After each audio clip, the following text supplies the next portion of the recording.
Dr. Bart Rademaker, and this is Prescription for Your Transformation, real people, real conversations, and real success. And depending on your perception of life, your belief of life, is life a blessing or is life a challenge? Oftentimes we'll see life in that filter. But the truth is that for us to grow in life, for us to become better human beings or actually become that best version of ourselves, we have to face problems, or as some people would like to say, dragons, not lizards. And so the question is that oftentimes, we are capable of dealing with these problems, but what about the catastrophes? What about the major crises? How prepared are you for that? Both in being proactive, but also what I like to call agency, your mental attitude, your fortitude, what are some of the internal resources that you tap into? And I can't think of anybody better than Chad Cooper to enlighten us with some of his perspective, resources, or ideas that can help you manage crisis. Let's dive in.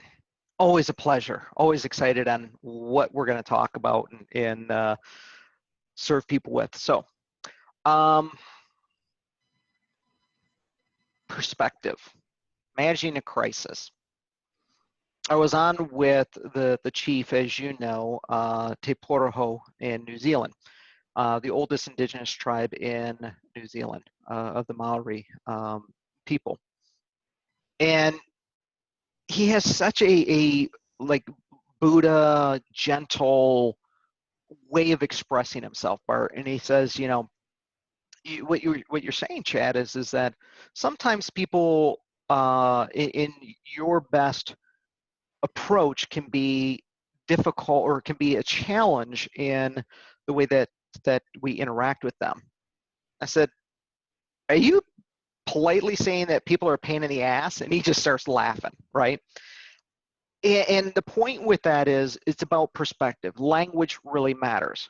So yeah, are we in the midst of chaos and how do we manage it? We're also in the midst of great opportunity. So whether we want to say challenge or opportunity is really a choice. But the language that we choose on whatever we're focusing on is going to influence the meaning that we give. So if I use the word opportunity, that's going to give me a whole different set of emotions and feelings towards whatever I'm focusing on. If I use the word challenge, that's going to perhaps give a radical set of different emotions and feelings. And so regardless of what's going on in our environment, the only thing we actually have control over is ourselves. Everything outside of us, at best, we can influence. But most of it we can't even influence, right? I really have almost no influence on federal elections and what goes on. Well, I thought you were going to say your son, but okay. Well, no, that I do have influence over by modeling, right? And so we really need in this to look at models. But sadly, I don't know about you, Bart, as an optimistic person, I've been very pessimistic and disappointed. There's been very few crisis leaders that have stepped up and said, here's some principles that you can apply. Now, I hope that I'm offering people some of those in managing chaos, managing what's going on in the 7 principles of a legendary life. But within that, we also need to be very cognizant of the language that we're using. So I was explaining in a previous episode, one of my software vendors who manages my storefront, manages my invoices, manages all the merchant transactions, manages all my membership progression and who gets in and ID, basically the heartbeat and the brains to it. We had a little falling out, shall we say. And we're still working on this. But let me tell you, that created a legitimate, real world business emergency. And man, that was jeopardizing my mission to serve other people freely. And it was really hard to find love. And what I found was a bully. And a single individual that was trying to overreach his authority and abilities. But within that, was it a challenge or an opportunity? Well, at first, we react and go, this sucks, this isn't fair, this is an injustice, kind of like all the crap that we're hearing about COVID and racial divide and everything, right? But then when I took a step back and chose to refrain and collect my composure, I said, what's the opportunity? Nothing. There's nothing opportunity here. This is going to literally cost me probably $30,000 to $40,000 because of one person's vendetta.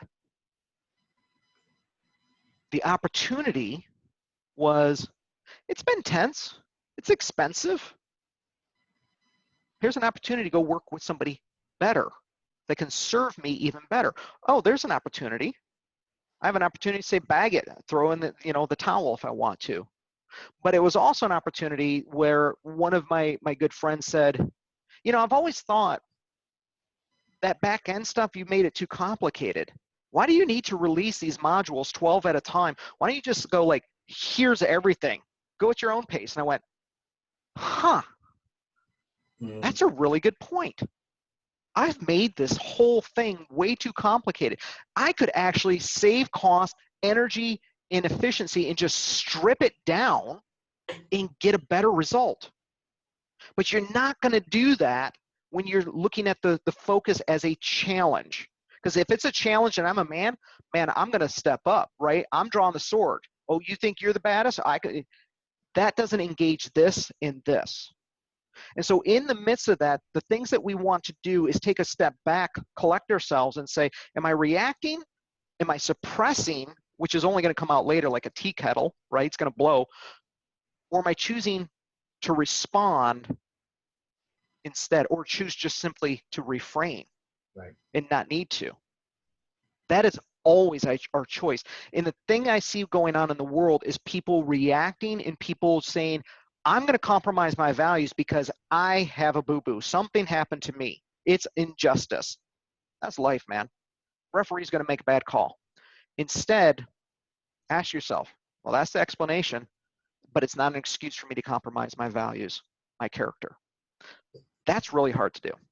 So in essence, to translate everything that you're saying, it's a choice between being a victim or a leader, being at cause or being at the effect. And it's, we're so wired to be, driven by external influences and see this as out of our control, when, as you've previously mentioned, our freedom is the freedom to choose. And I think that's the key, point that we want to hear today, because ultimately, it's a matter of what kind of attitude can you choose to approach things in life. And some of the things that I found that has helped me is, number one, being flexible, right? You talked about flex and flow earlier on. By being flexible says, great, let me try something else. When you have more choices, you probably are a happier person. But the other part that I think is critical is to accept the fact that, yes, there will be challenges in life. And if you're in a place of suffering and it's all about me and taking it personally, then it's going to be tough. And if you recognize that life is going to be tough, right? And for a purpose, so that you can become a better version of you. So every challenge, every problem, every crisis, totally is a way for us to expand and become better for ourselves. Because ultimately, I believe, that's our ultimate mission, to become the best version of ourselves. So we should be grateful that we have the problems. And I think it was Seneca who said back in 2,000 years ago, it's not so much that we fear that things are difficult, it's that we don't fear that they're difficult enough. And so we should want things to be tough, and the only challenge I would say is that when you're totally unprepared. And I think that can become a problem, because as many people, have experienced with this COVID, is that they were totally unprepared. So what do you tell them? Three things that I would say is, yeah, you should be prepared. Do a little bit persistently and consistently each day so that you are prepared for the unexpected. That allows you to be flexible, right? That's honoring that flexibility. But have a framework that actually supports your success even when the environment or things go upside down. But three things that I want to say that I see missing today, Bart.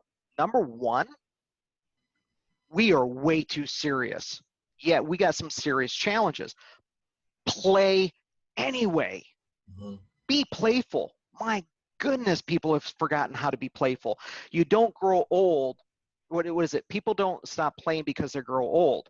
They grow old because they stop playing. And man, are we growing old rapidly. Yeah. Get back and do something playful. Play a board game, whatever, not Monopoly, because that causes like family feuds, okay? And takes weeks to finish, but I digress. The second is in that flexibility is we're making the rules too bloody hard to win. Remember to make the rules easy to win. What can you do personally to make the rules easy to win? That's going to help you navigate whatever chaos is going on. Make the rules easy to win. What is amazing about today? You can say, here's the challenges today, here's the opportunities.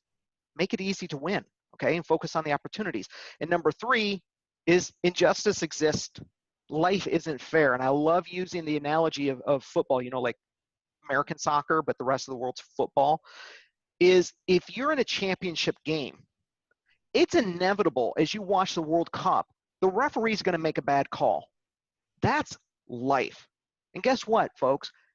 People make bad calls, can have all the greatest intentions, and they make a bad call. They got it wrong. But the question is, are you going to focus on that referee and the injustice that they cost you a goal or that you might lose or that you're behind now and it wasn't fair? There's nothing you can do about it. Or are you going to be the captain on the team, get your head and get your team rallied on being able to figure out how do we get resourceful and win? I mean, the Patriots did that in a history that had never been done in one of the Super Bowls. No one had ever been that far behind. They went into the locker room and said, game ain't over. So we got a bad raw deal and some calls. What are we going to do to get our head back in the game and win? Do those three things, and you will navigate this, maybe not gracefully, but successfully. So in essence, what you're saying once again is that we have to have trust in ourselves. We have to have trust in that we have abilities. And if we recognize that we don't have a particular ability, then we have to learn it. We have to capture it, or we have to leverage somebody else to get those abilities. And so once again, having that agency in trusting ourselves, doing constantly the work to grow and to expand and personal development. I think it was Jim Rohn who says, stand guard at the door of your brain. What information do you let in, or quite frankly, what information should you let out that you already have? Yeah. So really, it's up to you. And I think I get Well, excited. let me say this. But I think Ralph Waldo Emerson really got it right, where he said, as long as a man stands in his own way, everything seems to be in his way. And the vast majority of us are having ourselves stand in our own way. yeah, Make the rules easy to win, be playful. You'd be amazed at how you navigate it much more easily. well, with that, we're going to wrap it up. Chad, thank you so much for today. Life is an opportunity, and it's up to you to make that choice. Last word for you again. I hate when you do that to me. I have no last words. Go do something playful today. That is something that is missing. And if you heard nothing today, just go be goofy, okay? That's what I love about life is I hope I never grow up. I hope you don't either. I love that, and I know I'm a kid inside, and will always be a kid, and you know that very well. My nickname, I think, sometimes is Dennis the Menace. So once again, it's about not taking yourself too seriously, being playful, and quite frankly, recognizing the greatness inside of you. And whatever thing you've done well in the moment, just say, hey, you know what? That's like me. This is great. I learned this from Brian Johnson from Optimize, and it was just amazing kind of sense of recognizing who you are as a human being and how beautiful that is, And as Chad says, don't take yourself too seriously. Chad, thank you so much. And I'm Dr. Bart Rademaker. This is Prescription for Your Transformation, real people, real conversations, tapping into your success. And I highly encourage you to seek out Chad E. Cooper, just an incredible program, creating your legendary lifestyle. Go to chadecooper.com and start making those changes that you desire in your life, because it's available to you. The most important investment that you have in your life is in you. Thank you so much, and I'll be back. Thanks for joining us on another episode of Dr. Rademaker's Prescription for Your Transformation. Continue the path towards discovering your own authentic genius by tuning in next time for more real conversations with real people.